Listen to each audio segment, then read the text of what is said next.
Hi guys! நான் தான் உங்க பவி பேசுறேன். வெல்கம் டூ அவர் பவியின் பக்கங்கள் சேனல். இதுவரைக்கும் நம்ம சேனல சப்ஸ்கிரைப் பண்ணாம இருந்தீங்கன்னா, கண்டிப்பா நம்ம சேனல சப்ஸ்கிரைப் பண்ணுங்க. இன்னைக்கு நம்ம பார்க்க போற ஒரு டேஸ்டியான ஒரு வெரைட்டி ரைஸ் தான் பார்க்க போறோம். எப்ப பாரு லெமன் சோறு, புளியோதரை, அப்புறம் காய்கறி சோறு அந்த மாதிரி ட்ரை பண்ணிட்டு இருக்கீங்களா? அப்போ உங்களுக்கு ஒரு டிப்ஸ் தான் இது.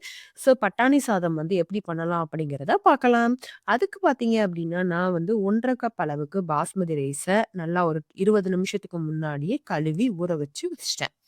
இப்போ நீங்க உங்ககிட்ட பாஸ்மதி ரைஸ் இல்ல, என்கிட்ட சீரக சம்பா இருக்கு, இல்லன்னா நார்மல் ரைஸ் இருக்குன்னா கூட, நீங்க அந்த ரைஸ கூட இந்த மாதிரி எடுத்து ஊற வச்சு இந்த பட்டாணி சாதம் பண்ணிக்கலாம். இதுக்கு தேவையான பொருட்கள் என்ன அப்டின்னா, ஒரு பல்லாரி வெங்காயத்த நீள நீளமா கட் பண்ணி வச்சிருக்கேன். இதுக்கு நம்ம பச்சை மிளகாய் மட்டும் தான் யூஸ் பண்றோம். அதனால உங்க காரத்துக்கு ஏத்த மாரி பச்சை மிளகாய் சேர்த்துக்கோங்க. நான் 2 பச்சை மிளகாவ நீள வாக்குல கட் பண்ணியிருக்கேன். ஒரு பழுத்த தக்காளிய கட் பண்ணி வச்சிருக்கேன். அதுக்கப்புறம் புதினா, கொத்தமல்லி இது எல்லாத்தையுமே எடுத்து வச்சிருக்கேன். நான் ஃப்ரோசன் பீன்ஸ் தான் பயன்படுத்துறேன். ஸோ உங்ககிட்ட பார்த்தீங்க அப்டின்னா, காஞ்ச பட்டாணி இருக்கு அப்டின்னா, அத இரவு முழுக்க ஊற வச்சு, அதையும் ஒரு 4 விசில் எடுத்து வச்சுட்டு, அதுக்கப்புறம் இந்த ரைஸ் பண்ணீங்கன்னா ரொம்ப நல்லாருக்கும். இப்ப குக்கர்ல பண்றதுனால, குக்கர்ல பார்த்தீங்கன்னா, நான் நெய் ஆட் பண்ணியிருக்கேன். நீங்க பட்டரு இல்லன்னா எண்ணெய் இது கூட ஆட் பண்ணிக்கலாம். இப்ப நெய் 1 ஸ்பூன் ஊத்திட்டு, அதுல பார்த்தீங்க அப்டின்னா, இந்த பட்டை, கிராம்பு, ஏலக்காய், அப்புறம் கறி மசால் பொருட்கள் எல்லாமே இருக்குல்ல. ஸோ அதையும் போட்டுட்டு 1 ஸ்பூன் அளவுக்கு சோம்பையும் போட்டுக்கோங்க. அது நல்லா பொரிஞ்சதுக்கு அப்புறம் நம்ம கட் பண்ணி வச்சிருக்கோம்ல பல்லாரி வெங்காயம். ஸோ அந்த பல்லாரி வெங்காயத்தையும் போட்டுட்டு, அந்த கண்ணாடி பதம் வர்ற அளவுக்கு அந்த வெங்காயம் வதங்கணும். வதங்குனதுக்கு அப்புறம் 1 ஸ்பூன் அளவுக்கு இஞ்சி பூண்டு பேஸ்ட் போட்டுக்கோங்க. ஸோ இஞ்சி பூண்டு பேஸ்ட் போட்டு, அந்த வெங்காயத்தோட சேர்ந்து நல்லா மசியணும்.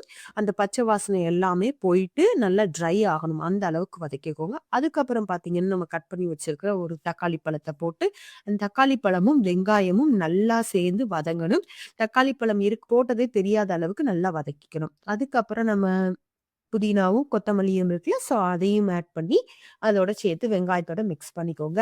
அது நல்லா மிக்ஸ் ஆனதுக்கப்புறம், நம்ம கழுவி ஊற வச்சிருந்தீங்க இல்லையா? அந்த ஃப்ரோசன் பீன்ஸு, ஸோ அதையும் ஆட் பண்ணிக்கோங்க. உங்ககிட்ட பச்சை பட்டாணி எந்த பச்சை பட்டாணி இருக்கோ, ஸோ அதையும் ஆட் பண்ணிக்கோங்க, வேக வச்சது. ஆட் பண்ணிட்டு, அதையும் அந்த பல்லாரி வெங்காயத்தோட சேர்த்து, தக்காளியோட சேர்த்து நல்லா கலரி விட்டுக்கோங்க.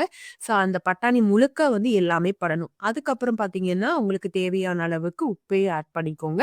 அதுக்கப்புறம் நம்ம கழுவி ஊற வச்சிருந்த அரிசியையும் போட்டுட்டு, நான் 1 1/2 கப் எடுத்ததுனால ஈக்குவலான அமௌண்ட் 1 1/2 கப் அளவுக்கு தான் தண்ணி ஊத்திருக்கேன். ஏன்னா, நம்ம 20 நிமிஷம் ஊற வச்சிருக்கிறதுனால. அப்போ தண்ணி ஊத்திட்டு, இந்த நேரத்துல உங்களுக்கு தேவையான அளவுக்கு உப்பு எல்லாமே செக் பண்ணிக்கோங்க. ஸோ உப்பு எல்லாம் செக் பண்ணிட்டு, குக்கர விசில் போட்டு ஒரு விசில் வந்ததும், அந்த கேஸ் தானாவே ரிலீஸ் ஆகணும். ஸோ ரிலீஸ் ஆனதுக்கு அப்புறமா, அத ஓப்பன் பண்ணி கிளறி விட்டீங்கன்னா, நல்லா வெள்ள வெள்ளேன்னு மல்லிப்பூ கணங்கா நல்லா பார்த்தீங்க அப்டின்னா, பூ மாதிரி சூப்பரா இருக்கும். அது மட்டும் இல்லாம அரிசியும் நல்லா உடையாம நீள நீளமா அப்படியே கிடைச்சிருக்கும். ஸோ பார்க்கவே அப்படியே டெம்ப்ட் ஆகும். அந்த அளவுக்கு ரொம்ப வாசமா டெலிஷியஸா இருக்கும். இது கூட பார்த்தீங்க அப்டின்னா, கிரேவி வகைகள் வச்சு சாப்பிட்டீங்கன்னா ரொம்ப நல்லாருக்கும். For example mutton gravy, chicken gravy, mushroom gravy, அப்புறம் பார்த்தீங்கன்னா, குருமா வகைகள்ல காய்கறி குருமா, காலிஃப்ளவர் குருமா இதெல்லாம் வச்சு சாப்பிட்டீங்கன்னா, ரொம்ப நல்லாருக்கும். கண்டிப்பா ட்ரை பண்ணி பாருங்க. பெஸ்ட் லஞ்ச் பாக்ஸ் ரெசிபி எப்படி இருக்குன்னு கமெண்ட்ல சொல்லுங்க. Thank you.